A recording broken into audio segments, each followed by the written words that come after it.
नमस्कार दोस्तों, स्वागत है आपका मेरे चैनल पारिवारिक कहानियों में। आज की कहानी है परवरिश। कहानी को पूरा सुनना और मेरे चैनल को सब्सक्राइब जरूर करना। कहानी शुरू करते हैं। अदालत के कटघरे में खड़े हुए साहिल सिर झुकाकर सबकी बातें सुनते रहता है और जज साहब कहते हैं कि 2 दिन बाद सुबह तुम्हें फांसी दे दी जाएगी। अगर तुम्हारी कुछ आखिरी इच्छा है तो बोल दो। साहिल कहता है कि मैं चाहता हूँ कि मेरे सामने मीडिया हो। मैं अपनी बात सभी तक पहुँचाना चाहता हूँ ताकि सब लोग मेरी बात सुने और उसे इजाज़त मिल जाती है। दूसरे दिन मीडिया को बुलाया जाता है और फिर साहिल कहता है कि कुछ बातें हैं जो मैं लोगों से कहना चाहता हूँ। मैं चाहता हूँ ये बातें हर माता पिता और बच्चों तक पहुँचे। मेरे परिवार में कुल 4 लोग थे। मैं, मेरी एक छोटी बहन और माता पिता। हमारी परवरिश आम बच्चों के जैसे हुई है। जहाँ परिवार में लड़का पैदा हुआ तो बहुत ही जिम्मेदार माना जाता है।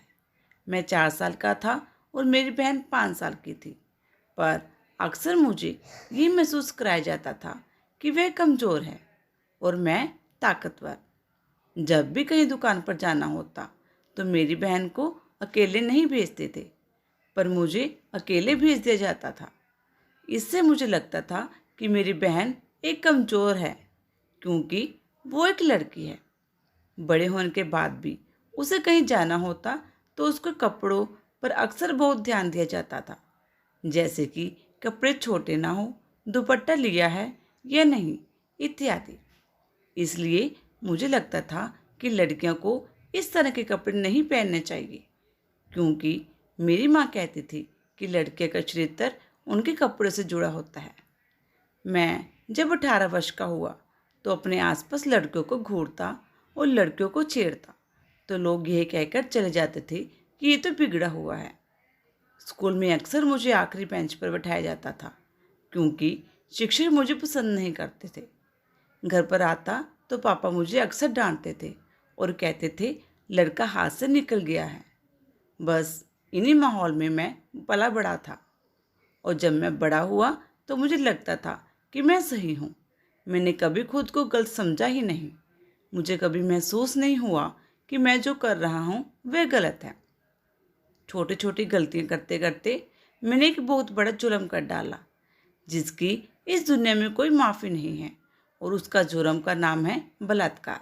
हाँ, मैंने एक नाबालिग लड़की का बलात्कार किया है। पता नहीं कैसे मैं इस रास्ते पर चल पड़ा।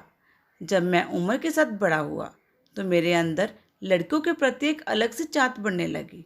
मैं अक्सर मोबाइल पर सेक्स के गंदे गंदे वीडियो देखने लगा था। वीडियो को देखकर एक अलग सी उत्तेजना शरीर में होती थी। एक दिन उत्तेजित होकर मैंने मेरे बड़े पड़ोस की 15 साल की लड़की शिवानी को बेला फुसलाकर अपने साथ एक कटघर में ले गया और उसे जबरदस्ती उसका बलात्कार डाला। मैंने जो किया है उसकी सज़ा मुझे मिल चुकी है, जो कि फांसी है। और आप सभी को पता है, मैं आज सब कुछ इसलिए कह रहा हूँ क्योंकि मुझे अभी ये एहसास हुआ है कि मैंने बहुत बड़ा पाप किया है। अगर मुझे एहसास पहले होता तो ऐसा ना होता। कहीं ना कहीं इसके जिम्मेदार आप सभी हैं। ये पूरा समाज है। सोचिए, अगर मेरी माँ ने मेरी बहन को उसके कपड़ों पर ना टोका होता तो अच्छा होता। मेरी माँ ने मुझे कम उम्र में ताकतवर ना बनाया होता तो अच्छा होता। अगर उन्होंने लड़के और लड़की को एक समान अधिकार या हक जताया होता तो अच्छा होता। मेरी टीचर ने मुझे आखिरी बेंच पर बिठाने से पहले अगर मुझे मेरी गलतियाँ बताई होती तो अच्छा होता। जब मैं पहली बार एक लड़की को छेड़ रहा था तो लोगों ने कहा कि बिगड़ा हुआ है और हाथ से निकल गया है।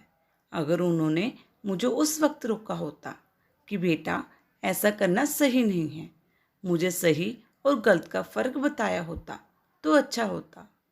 लड़कियों का कपड़ा छोटा होना और चरित्रहीन होना एक है। अगर मुझे इसमें फ़र्क बताया गया होता तो अच्छा होता। ये सारी छोटी छोटी बातें मुझे अगर उम्र रहते समझाया गया होता तो अच्छा होता। मेरी हर माता पिता से विनती है कि आप अपने बच्चों को समान अधिकार दे। लड़कियों को उनके कपड़ों से ना तोले। बच्चों को बताओ क्या सही है और क्या गलत। उम्र के चलते लड़कों में और लड़कियों में दोनों में कुछ बदलाव होता है, चाहे वह आंतरिक हो या शारीरिक, पर बदलाव हर किसी में होता है।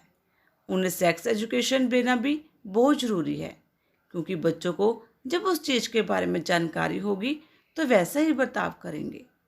उम्र के इस मोड़ पर उन्हें सही जानकारी होना या एक जानकारी देने वाले की ज़रूरत है। मैं नहीं चाहता कि मैं आज जिस मोड़ पर हूँ उस पर कोई और हो। मैं चाहता हूँ मेरी सज़ा लोगों के लिए एक सबक हो।